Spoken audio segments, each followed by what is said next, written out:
കാനം രാജേന്ദ്രന്റെ വിമർശനങ്ങൾക്ക് അക്കമിട്ട് നിരത്തി മറുപടിയുമായി സിപിഎം സംസ്ഥാന സെക്രട്ടറി കോടിയേരി ബാലകൃഷ്ണൻ. കാനത്തിന്റെ പ്രതികരണങ്ങൾ പ്രതിപക്ഷത്തിന് സർക്കാരിനെതിരെയുള്ള ആയുധമായതായി കോടിയേരി വിമർശിച്ചു. സിപിഐ പ്രതിപക്ഷത്തല്ല എന്ന് ഓർക്കണമെന്ന പ്രകാശ് കാരാട്ടിന്റെ വിമർശനത്തിനാണ് കാനം കഴിഞ്ഞ ദിവസം ശക്തമായ മറുപടി നൽകിയത്.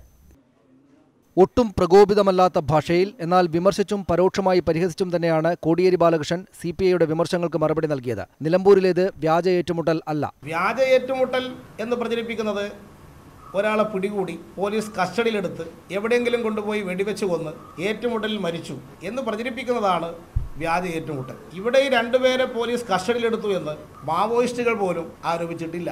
കഴിഞ്ഞ സർക്കാർ ചുമത്തിയ UAPA കേസുകൾ പോലും പുനഃപരിശോധിക്കുകയാണ് സർക്കാരെന്ന് അവകാശവാദം. അന്നും ഇന്നും UAPAക്ക് എതിരാണ് പാർട്ടി. മുഖ്യമന്ത്രിയും ഗവൺമെന്റ് നിലപാട് വ്യക്തമാക്കി.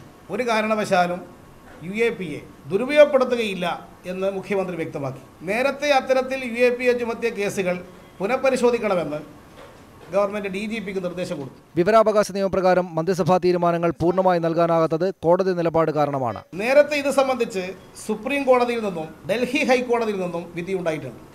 ആ വിധി പ്രകാരം സർക്കാർ ഒരു തീരുമാനം ക്യാബിനറ്റ് എടുത്തു കഴിഞ്ഞാൽ ആ ക്യാബിനറ്റ് തീരുമാനം ഉത്തരവായി പുറത്തു വന്നു കഴിഞ്ഞാൽ മാത്രമേ രേഖ നൽകേണ്ടതായിട്ടുള്ളൂ എന്നാണ് സുപ്രീം കോടതിയും ഹൈക്കോടതി ഡൽഹി ഹൈക്കോടതിയും വ്യക്തമാക്കിയിട്ടുള്ളത്. എന്നാൽ ഇവിടെ അതിന് കാത്തിരിക്കാതെ ഇവിടെ വെബ്സൈറ്റിൽ പ്രസിദ്ധീകരിക്കുന്നുണ്ട്. അത് ആർക്ക് വേണമെങ്കിലും എടുക്കാനുള്ള അവകാശം കേരളത്തിലുണ്ട്. വർഗീസ് വിഷയത്തിലെ സത്യവാങ്മൂലം UDF സർക്കാരിന്റെ കാലത്ത് തയ്യാറാക്കിയതാണ്. അത് തിരുത്തും. ആ എഫിഡവിറ്റ് കൊടുത്ത് തെറ്റാണെന്നും അത് തിരുത്തണമെന്നും CPM തന്നെയാണ് ഗവൺമെന്റിനോട് ആവശ്യപ്പെട്ടത്.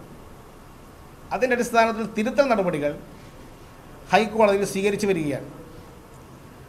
അത്തരമൊരു എഫിഡവിറ്റ് നൽകാനിടയായ സാഹചര്യം എന്താണെന്നുള്ളതും പരിശോധിക്കുകയുണ്ടായി. അത് UDF ഗവൺമെന്റ് കാലത്ത് തയ്യാറാക്കി വെച്ച ഒരു എഫിഡവിറ്റാണ്. മഹിജ സമരം നടത്തേണ്ട കാര്യമുണ്ടായിരുന്നില്ല.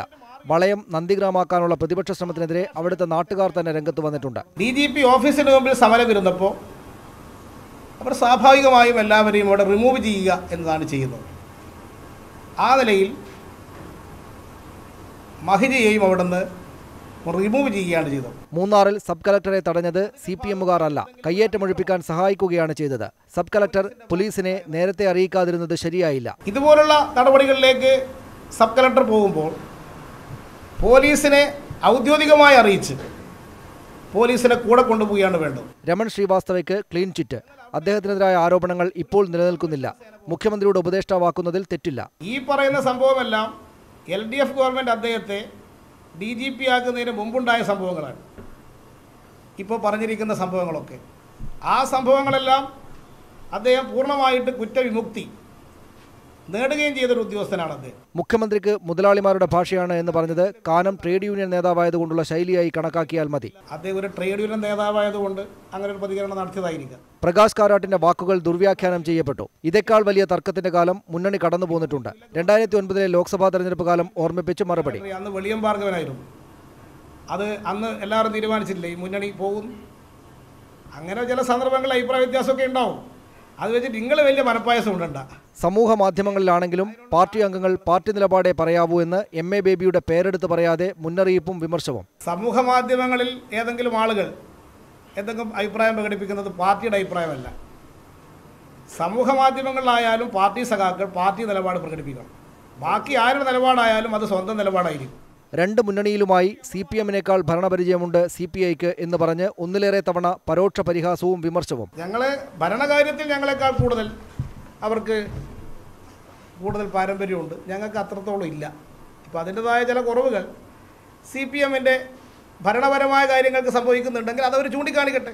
ഒടുവിൽ 1980 സരസൻ വിഷയവും CPIയെ ഓർമ്മിപ്പിച്ചു. അന്ന് സർക്കാരിനെതിരായ വിമർശനങ്ങൾക്ക് CPIയും മുന്നിൽ നിന്നിരുന്നു. അതിന്റെ ഭാഗമായി അന്നത്തെ മുന്നണി തോറ്റു എന്ന് CPI നേതാക്കൾ ഓർക്കണം.